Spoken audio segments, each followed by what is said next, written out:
diretso tayo sa Jollibee? Ilibre niyo ako? Si Nanay ayaw bigla. Sa inyo pong lahat, isa pong magandang umaga. Masaya po ako at nagpapasalamat sa pagtangkilik ninyo sa pag-imbita namin. Alam ko po na marami naman kayong mga gawain sa bahay at sa pamilya. Pero pinili niyo po na sumama at dumalo sa imbitasyon ni Yorme Isko at ng Yorme's Choice. Good morning! Mula po sa aming grupo, ang Yorme's Choice, na siyempre pinangungunahan, kilala niyo ba si Isko? Taas ang kamay, kilala si Isko? Kung kakilala niyo si Yorme Isko, namimiss niyo ba si Yorme? Sige nga, sino ang nakakamiss kay Yorme Isko? Taas ang kamay! Kung namimiss niyo na si Yorme, gusto niyo na pang bumalik si Yorme? Gusto niyo na bumalik? Mamaya po, makakasama niyo ang muling magbabalik nating mayor. Palakpakan niyo si Yorme Isko Moreno Dumagoso.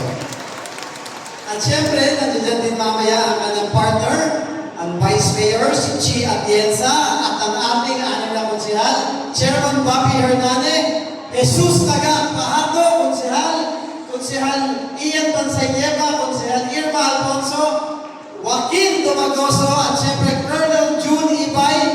Ako naman po ang inyong congressman na unang-una gusto ko magpasalamat sa inyo sa pagkakataon na binigay niyo sa akin. Yung batang Ernix po na ginawa niyo konsehal at pinalaki ninyo, marami pong salamat. Ngayon, congressman na ng District 1 ng Manila, marami pong salamat sa inyong lahat. Salamat! Bagay po na pinagpahalagahan ko naman sa mga programa na ginawa natin. Alam niyo na ba yung mga pinagawa nating gusali? O alam niyo ba yung tanggapan ng mga dating congressman? Yung sa tapat ng Pritil. O ang dating tawag nila doon yung bulwagan. Dati tawag nila tahanang masa. Pero nung panahon ko po, tinatanong nila, kung Ernix, gagawin mo bang tanggapan? Sagot ko, hindi po. Kasi, Nanay, pinatayuan po natin ang 4 na palapag, bagong gusali, tatawagin natin bagong Tondo Health and Wellness Center. Kasi sa tagal po namin naghiling ko dito sa Tondo, alam niyo, problema natin lagi, pag nagpa-check up kayo sa doktor, bago kayo bigyan ng reseta, hindi ba hihingan muna kayo pang laboratory? O yung laboratory pa, may bayad o libre? Mahal o mura? Gusto niyo, libre? Yun po yung pinatatayo natin sa harapan ng palengke ng Pritil. Libreng laboratory, libreng diagnostic center, at libreng physical therapy para sa lahat ng senior at para sa lahat ng batang Tondo. Pwede? Okay po ba yun? O dapat tayo sa kabila. Dali, maiksi lang yung oras ko. O sa tabi ng Santo Niño ni Tondo Church, alam niyo po ba yung dating complex? O, nakapag-swimming na ba kayo sa complex? Subukan nyo ngayon, magkakabukol kayo. Yung complex, naluma sa panahon, pero tulad po ng pinangako ko ng panahon ng kampanya, na magpapatayo tayo ng bagong complex. Kung may oras po kayo, silipin po ninyo, sa Santo Niño lang naman, 4 na palapag, libo-libong square meters na bagong gusali, bagong Tondo, sports complex, meron tayong bagong swimming pool, bagong indoor basketball court, locker room, shower room, bagong gym sa gusto magpa-sexy, tapos sa pinakatuktok, meron tayong senior citizen center, youth center, at sa taas, meron po tayo ng mga multi-purpose hall. Birthday, binyagang, kasalan, fully air-conditioned, may chandelier, at imbitahin nyo ako, promise, may regalo pa kayo. Pero kasi yung multi-purpose hall natin, ginagamit ng mga mayayaman sa ibang lugar. Sa atin, libre po yan para sa lahat ng batang Tondo. O isa pa, dali. Yun dito naman sa tapat ng Santo Niño ni Tondo Church.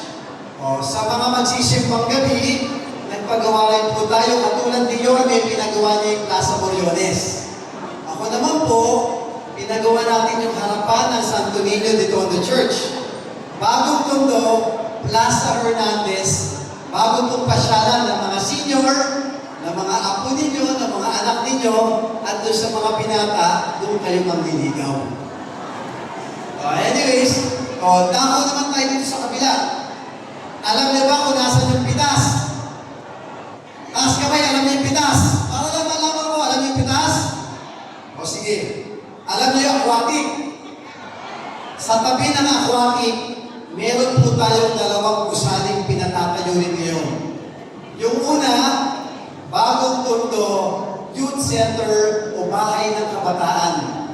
Yun po, kasi yung mga kabataan natin, pagkatapos mag-aral, minsan nayayaya sa binyaran, sugalan, at minsan nayayaya sa masamang bisyo. Kaya pinagawa po natin yung Bahay ng Kabataan, libreng dance studio na dating ginagawa nila sa kalsada lang. Meron din po doon na libreng recording studio para sa artists at singers natin na si Congressman na ang magmamanager at mag-i-sponsor sa lahat ng artist ng Batang Tondo. Thank you po. At importante na hindi ko pa kasama sa mga pinangako ko, pero maipatatayo po natin ngayon isa pong karangalan sa akin na i-report at ibalita ko sa inyong lahat. Makakapagpatayo po tayo dito sa Navitas. Kasi sa Tondo, marami na po tayong paaralan na libreng elementaryo. Tama mali? O di ba si Yoni nga nagpatayo pa ng bagong Rosario Almario Elementary School? Meron tayong PAIS. Marami na tayong elementaryo na libre dito mismo sa Tondo. Pagdating naman sa high school, meron na rin tayong mga libre. Tondo High School, Nolasco, PAIS. Tama mali? Pero tanungin ko po kayo, dito ba sa Tondo, meron tayong libreng kolehiyo na? Meron ba na? Gusto niyo magkaroon? Yun po ang hindi kasama sa pinangako ko, pero bonus natin. Malaking karangalan po sa akin. Akala ko hindi ko magagawa. Dahil sabi nila, sa unang termino ko, mahirap ko nang maabot. Gawa ng inuna po yung ibang proyekto. Pero pasalamat po ako sa Diyos at sa pagkakataon na binigay niyo sa akin. At syempre kay Pangulong Bongbong at Speaker Martin Romualdez. Yung pangarap ko, maayos sa katuparan na po. I'm happy to report, nag-uulat po ako sa inyo, mga lolo't lola, nanay at tatay ko. Makakapagpatayo po tayo ng bagong Tondo, bagong Universidad de Manila, libreng kolehiyo, dito mismo sa Tondo, doon lamang sa Pitas, katabi ng aquatic. Yung po, isang legacy na maiiwan ko sa mga batang Tondo. Kung dati-dati, namamasahe pa para mag-aral ng libreng kolehiyo, ngayon, dinala po natin yung Universidad de Manila, dito mismo sa Tondo, libreng college na po para sa mga batang Tondo. Pwede? Ito na lang, mabilis na lang ha, promise. Yung programa ko lang na mga Unang-una, may butika tayo ni Kong. Yun yung libreng maintenance medicines ng mga senior at kahit hindi senior, pwede. Lab ni Kong. Dahil lab ko kayo, iniikot namin araw-araw yung libreng laboratory at diagnostic ng programa ni Kong Ernix. Yung po kasi yung tangkilikin po sana natin dahil yung mga mayayaman, may sakit o wala, nagpapalaboratory sila. Ang tawag po doon, yung annual physical exam nila. Yung po yung dinadala ko sa mga batang Tondo. Sa lahat ng senior, one-stop shop. Wala pang isang oras. Check-up sa doktor, kuha ng dugo, kuha ng ihi, x-ray, ECG, ultrasound, lahat po libre. Pumunta lang kayo sa schedule na lab ni Kong, tatangkilikin po namin at siservisyohan ang lahat ng batang Tondo. Kaya hinihingan na ako.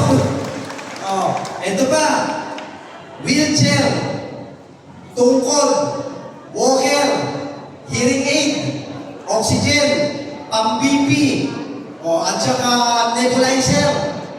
Sa akin na po nang galing, wag po kayong bibili at mag-aabono. Hanggat kaya ko, sa akin nyo na po hingin. Nagpo-volunteer ako, bibigay ko po sa inyo ng libre basta kailangan ninyo.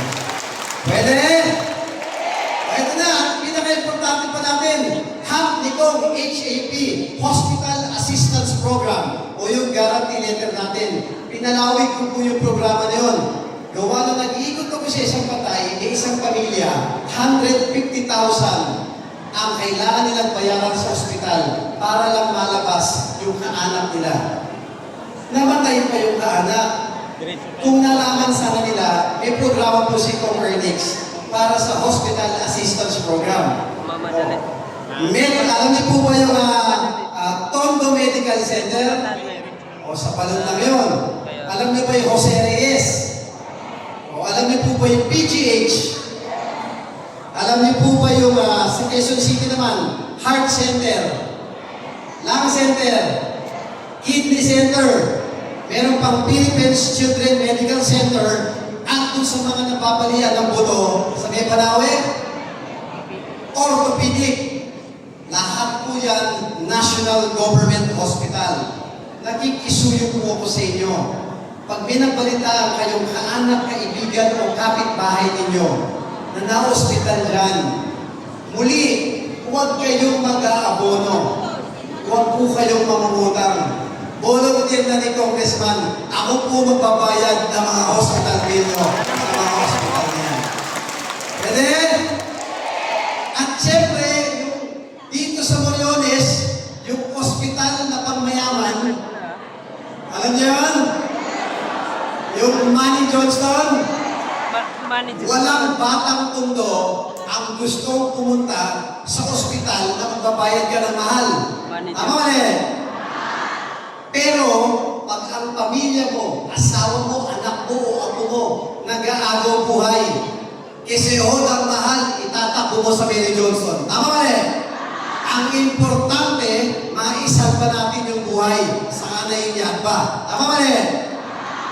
Kahit private yan, kahit pangmayaman yan, nagbo-volunteer na rin po ako. Kahit Mary Johnson yan, hanggat kaya ko, ilapit nyo sa akin, ako po magbabayad ng hospital ninyo sa Mary Johnson. Pwede? Last 2 minutes na lang ako.